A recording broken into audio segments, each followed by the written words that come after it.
Hello twelfth class, क्या हालचाल। और सब बढ़िया, मौज मस्ती, सब मौज कर रहे होंगे। तो आप सभी का स्वागत है आपके अपने YouTube channel equality master classes पर। हम आपके साथ फिर आ गए हैं आपका एक न्यू लेक्चर लेकर। आप सभी को पता है हम आपको डेली का डेली एक लेक्चर प्रोवाइड करवा रहे हैं इंपॉर्टेंट क्वेश्चंस का, और दे रहे हैं वो जबरदस्त क्लासेस जिसकी हर बच्चे को इस वक्त नीड है। क्या पेपर में आएगा, क्या पेपर में नहीं आएगा, कितना वो पूछेगा, कहां से क्या पूछता है, कितने नंबर में पूछता है, सब नॉलेज हम आपको यहां से दे रहे हैं। तो hello my dear friends, myself AK, और ये रहा आपका YouTube channel equality master classes. इस पर आज एक न्यू लेक्चर प्रोवाइड करवा रहे हैं जो कि आपका कोऑर्डिनेशन केमिस्ट्री से संबंधित है। आपको पता है किसी भी बच्चे से आप पूछो जो आपके सीनियर रह चुके हैं ट्वेल्थ क्लास में, या फिर जिन्होंने ट्वेल्थ क्लास पास आउट कर ली है, या फिर जो आएंगे, या फिर आपको कोई टीचर हो, किसी से भी पूछो तो वो आपको कोऑर्डिनेशन कंपाउंड जो चैप्टर है उसके बारे में अच्छी खासी नॉलेज दे सकता है। वो यही बोलेगा कि सबसे ज्यादा वेटेज रखने वाला चैप्टर, सबसे इंपॉर्टेंट चैप्टर, सबसे अच्छा चैप्टर, सबसे मजेदार चैप्टर और सबसे हार्ड चैप्टर कोऑर्डिनेशन कंपाउंड। इसमें 3 थ्योरी पढ़ते हो आप, और थ्योरी के साथ साथ कुछ ऐसे वर्ड्स जो पढ़ने में बड़े मजेदार होते हैं। तो आइए हम आपको प्रोवाइड करवाते हैं इंपॉर्टेंट क्वेश्चंस इस चैप्टर के अंदर से। कौन कौन से वो क्वेश्चंस हैं जो इस बार आपके एग्जाम में आपको देखने को मिलेंगे। तो बात करते हैं कोऑर्डिनेशन कंपाउंड। चैप्टर का नाम हुआ आपका कोऑर्डिनेशन कंपाउंड।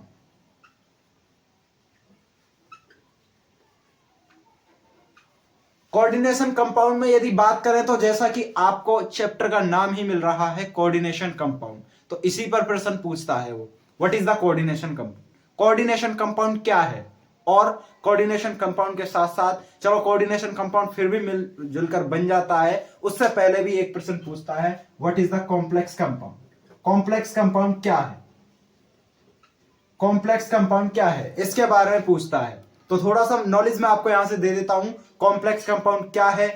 तो यहां से जैसे कि आपको पता है जो भी आपके डी ब्लॉक एलिमेंट्स होते हैं, डी और एफ ब्लॉक हमने आपको कल बता दिया था, उसमें से क्या आएगा वो भी बता दिया था। तो डी ब्लॉक जो एलिमेंट्स होते हैं वो किसी के साथ में बॉन्ड बनाते हैं तो उसको हम कॉम्प्लेक्स कंपाउंड कहते हैं। या फिर एक बड़ा अच्छा सा स्ट्रक्चर जो कि थोड़ा हार्ड हो उसको कॉम्प्लेक्स कंपाउंड कह लीजिए। अब ये कोऑर्डिनेशन कंपाउंड क्या है इसके बारे में हम आपको बता दें कुछ। जैसे कि मान लीजिए ये कंपाउंड लिख दिया आपके लिए K4FeCN6, तो यहां से आपसे वो 2-3 प्रश्न पूछता है और इसी कंपाउंड में से पूछता है। ये कंप्लीट कंपाउंड होता है आपका कोऑर्डिनेशन कंपाउंड। इस कंप्लीट कंपाउंड का नाम कहलाता है कोऑर्डिनेशन कंपाउंड। अब इसमें ये क्या क्या है, कौन सा कंपाउंड क्या है, किसको CMI सेंट्रल मेटल एटम, या फिर किसको लीजेंड, या फिर किसको स्फीयर, या फिर किसको काउंटर आयन क्या कहते हैं, वो हम आपको बताते हैं। जो आपका ये ब्रैकेट होता है जो स्फीयर के अंदर होते हैं, ये कंप्लीट कहलाता है आपका कोऑर्डिनेशन स्फीयर। इसको कोऑर्डिनेशन स्फीयर कहते हैं, कोऑर्डिनेशन स्फीयर के नाम से जाना जाता है। जो कोऑर्डिनेशन स्फीयर के बाहर जो होता है उसको हम काउंटर आयन के नाम से जानते हैं, यह आपका काउंटर आयन होता है। और कोऑर्डिनेशन स्फीयर के जो अंदर होते हैं उस कंप्लीट को हम कॉम्प्लेक्स कंपाउंड के नाम से जानते हैं। बात क्लियर हुई, कॉम्प्लेक्स कंपाउंड क्या है और कोऑर्डिनेशन कंपाउंड क्या है। इस कंप्लीट को कोऑर्डिनेशन कंपाउंड के नाम से, और इस कोऑर्डिनेशन स्फीयर के अंदर जो लिखा हुआ है इसको कॉम्प्लेक्स कंपाउंड के नाम से जानते हैं। अब इसके अंदर क्या क्या है, जो Fe होता है इसको हम सेंट्रल मेटल एटम के नाम से जानते हैं, CMe सेंट्रल मेटल एटम। और जो ये Cn होता है इसको हम लीजेंड के नाम से जानते हैं। लीजेंड भी 2 तरह के होते हैं, 2 ही नहीं कई तरह के होते हैं, लेकिन यहां पर वीक और स्ट्रॉन्ग लीजेंड पढ़ते हैं। आगे और कौन सा लीजेंड है वो भी हम आपको बताएंगे। फिलहाल आपको यहां से ये ध्यान रखना है इस कोऑर्डिनेशन कंपाउंड के अंदर काउंटर आयन कौन सा है, कॉम्प्लेक्स कंपाउंड कौन सा है, उसी के साथ कोऑर्डिनेशन स्फीयर किसको कहते हैं, सेंट्रल मेटल एटम कौन सा है, लीजेंड कौन सा है। ये बात आपको यहां से ध्यान रखनी है और देख लेना एक बार इस स्ट्रक्चर को। क्लियर। यहां से बात करते हैं, आगे चलते हैं थोड़ा। तो आगे आपसे पूछता है वो लीजेंड का ही टॉपिक उठा लेते हैं हम, लीजेंड में से क्या क्या पूछता है आपसे। तो लीजेंड के अंदर से वो आपसे पूछता है लीजेंड क्या है और लीजेंड्स के टाइप। जैसा कि हमने ऑर्गेनिक केमिस्ट्री को जब हम करते हैं तो हेलोजन के बारे में पढ़ते हैं, और वहां पर हेलोजन को हेलाइड बोला जाता है। और हेलोजन के जब हम क्लासिफिकेशन करते हैं तो इस तरह से करते हैं, मोनोहेलाइड, डाईहेलाइड। मोनोहेलाइड का मतलब एक हेलोजन लगना, डाईहेलाइड का मतलब दो हेलोजन लगना।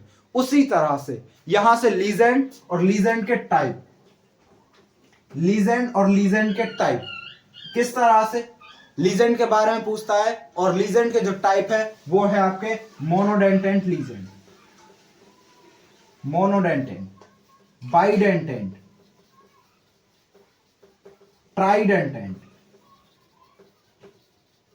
इस तरह से वो आपसे पूछता है मोनोडेंटेंट लीजेंड क्या है, बाइडेंटेंट लीजेंड क्या है, ट्राइडेंटेंट लीजेंड क्या है, इसके बारे में वो आपसे पूछता है। और उसी के साथ साथ एम्बिडेंटेंट लीजेंड क्या है, उसी के साथ साथ चीलेट लीजेंड क्या है, इसके बारे में पूछता है। और यहां से एक बड़ा इंपॉर्टेंट प्रश्न बनता है जिसको हम जानते हैं चीलेट इफेक्ट के नाम से। चीलेट इफेक्ट क्या है, चीलेट इफेक्ट के बारे में जिक्र कीजिए, चीलेशन क्या है। तो इस प्रश्न को यहां से अच्छे से देख कर जाना है, ये बहुत महत्वपूर्ण प्रश्न है, बहुत इंपॉर्टेंट प्रश्न है। यहां पर इस पर टॉपिक बनेगा, 100% बनेगा, अच्छे से देख कर जाना है इस चीज को। उसके बाद बात कर लेते हैं हम लीजेंड के बाद आइसोमेरिज्म की। आइसोमेरिज्म में से वो क्या पूछता है, कितना पूछता है, उसके बारे में बताते हैं। स्क्रीनशॉट ले लीजिए इसका और नोट डाउन कर लेना है, ठीक है।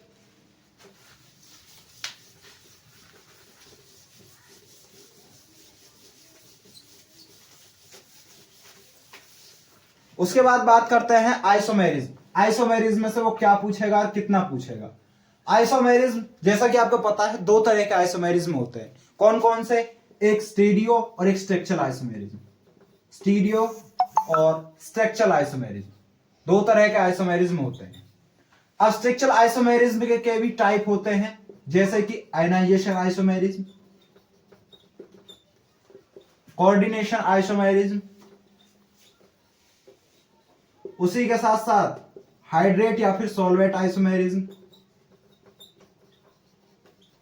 और उसी के साथ साथ एक और होता है लिंकेज आइसोमेरिज्म। इन पर वो डायरेक्ट क्वेश्चन पूछता है what is the linkage isomerism, what is the coordination isomerism. इनके ऑप्शंस देता है, ऑप्शंस दे देता है आपको, कोऑर्डिनेशन कंपाउंड दे देता है और आपसे पूछता है कि इनमें कौन सा आइसोमेरिज्म है, लिंकेज आइसोमेरिज्म है या फिर कोऑर्डिनेशन आइसोमेरिज्म है। इसके बारे में वो आपसे जिक्र करता है। उसी के साथ यदि हम आगे चलें तो स्टीरियो की बात करें तो स्टीरियो के भी दो टाइप होते हैं। कौन कौन से होते हैं, एक होता है ऑप्टिकल आइसोमेरिज्म और एक होता है जियो आइसोमेरिज्म, जियोमेट्रिकल। दो तरह के होते हैं, एक ऑप्टिकल और एक जियोमेट्रिकल आइसोमेरिज्म। दो तरह के आइसोमेरिज्म होते हैं, स्टीरियो आइसोमेरिज्म के टाइप होते हैं। यहां से भी वो प्रश्न पूछता है आपसे, तो यहां से इस आइसोमेरिज्म के टॉपिक को अच्छे से कर जाएं। 100% प्रश्न बनेगा, यहां से 100% है बनेगा। अगर यहां से नहीं बना तो हम आपको केमिस्ट्री पढ़ाना छोड़ देंगे, यहां से 100% बनेगा। अच्छे से इसको कवर करके जाए। आगे बात कर लेते हैं तो आगे इसमें आपकी 3 थ्योरी बच जाती है। 3 थ्योरी पर भी न्यूमेरिकल बनता है। 3 थ्योरी कौन कौन सी है उसके बारे में हम बात कर लेते हैं, जैसा कि आपको पता भी है उनके बारे में। Vernier theory, VBT, CFT. VBT क्या है, सीएफटी क्या है, वर्नियर थ्योरी क्या है। यदि इनकी डिटेल एक्सप्लेनेशन चाहिए तो आप हमें कमेंट कीजिए, हम आपको इनकी डिटेल एक्सप्लेनेशन का एक लेक्चर प्रोवाइड करवा देंगे। बात करते हैं वर्नियर थ्योरी। वर्नियर थ्योरी के अंदर वो क्या पूछता है, कितना पूछता है और ये क्या है। वर्नियर थ्योरी के अंदर सिर्फ यही पूछता है right the postulate of vernier theory. जैसा कि आपको पता है वर्नियर थ्योरी के अंदर हम दो चीजों की बात करते हैं, एक प्राइमरी वैलेंसी की और एक सेकेंडरी वैलेंसी। प्राइमरी और सेकेंडरी वैलेंसी की बात करते हैं हम बेसिस के अंदर, और यही पूछता है वो right the postulate of vernier theory, बस खत्म कहानी इसकी। और बात करते हैं वीबीटी की। वीबीटी क्या है, वीबीटी क्या है, वैलेंस बॉन्ड थ्योरी। क्या है, वैलेंस बॉन्ड थ्योरी। इसमें क्या पूछता है, कहां से क्या आता है, यही इंपॉर्टेंट थ्योरी है इसके अंदर। इसमें काफी चीजें पूछता है। क्या पूछता है वैलेंस बॉन्ड थ्योरी के अंदर, वैलेंस बॉन्ड थ्योरी के अंदर पूछता है वो कॉम्प्लेक्स कंपाउंड के बारे में। कॉम्प्लेक्स कंपाउंड कौन सा बना है, इनर बना है या आउटर बना है, आउटर कॉम्प्लेक्स कंपाउंड बना है या इनर कॉम्प्लेक्स कंपाउंड। हाइब्रिडाइजेशन क्या बनी है इसकी, हाइब्रिडाइजेशन के बारे में पूछता है। sp है, sp3 है, sp3d2 है, d2sp3 है, कौन सी है। शेप के बारे में पूछता है, टेट्राहेड्रल है, ऑक्टाहेड्रल है या फिर कोई और शेप है। मेटालिक कैरेक्टर के बारे में पूछता है, परमैग्नेट, पैरामैग्नेट है या फिर डायमैग्नेट है, मेटालिक कैरेक्टर के बारे में। उसी के साथ साथ मैग्नेटिक मूवमेंट के बारे में पूछता है। कल भी आपको बताया था हमने मैग्नेटिक मूवमेंट कैसे निकालते हैं। मैग्नेटिक मूवमेंट के फॉर्मूले को कमेंट में जरूर लिखें किस तरह से निकालते हैं। मैग्नेटिक मूवमेंट के बारे में भी पूछता है। वीबीटी में इतना सारा कुछ पूछा जाता है आपसे, तो वीबीटी को अच्छे से करके जाएं। वीबीटी एक इंपॉर्टेंट टॉपिक यहाँ से होता है आपका, और काफी सवाल पूछता है यहाँ से वीबीटी के ऊपर। फिर बात कर लेते हैं सीएफटी की। सीएफटी में से वो क्या पूछता है? सीएफटी में कुछ नहीं पूछता, वो सीएफटी में बस इतना पूछता है, right the main postulate of CFT. CFT के मेन पोस्टुलेट क्या है और इसकी फुल फॉर्म क्या है? Crystal field theory. Crystal field theory, यहां से इतना पूछता है, right the main postulate of crystal field theory, और ये कॉम्प्लेक्स कंपाउंड किस तरह से बनाती है। उसी के साथ साथ एक इंपॉर्टेंट क्वेश्चन यहां से कि व्हाट इज द सीएफएसई। सीएफएसई, सीएफएसई क्या है? Crystal field splitting energy. Crystal field splitting energy क्या है? इस पर भी यहां से न्यूमेरिकल बनते हैं। न्यूमेरिकल नहीं बना तो डायरेक्ट डेफिनेशन जरूर पूछी जाएगी। अदरवाइज जो आपका डेल टी बराबर 4/9 डेल नॉट होता है, इस पर न्यूमेरिकल 100% बनेगा। तो यहां से इन तीनों थ्योरी को अच्छे से करके जाए, वर्नेट थ्योरी, वीबीटी और सीएफटी। तीनों का तीनों थ्योरी आपकी बहुत इंपॉर्टेंट है और ये चैप्टर काफी वेटेज रखता है आपका। तो यहां से इनको अच्छे से करके जाए, और कोऑर्डिनेशन कंपाउंड में इतना ही पूछा जाता है, यहां से ज्यादा कुछ नहीं आएगा, यही आएगा। बस इसको पढ़कर जाएं और आपका एग्जाम बड़ा अच्छे से क्लियर हो सकता है। तो ऐसी ही आगे वीडियो देखने के लिए हमें सपोर्ट कीजिए। वीडियो अच्छी लगे तो लाइक करिए, कमेंट करिए और शेयर कर एक बार सब्सक्राइब का बटन जरूर दबा दीजिएगा। धन्यवाद, थैंक यू।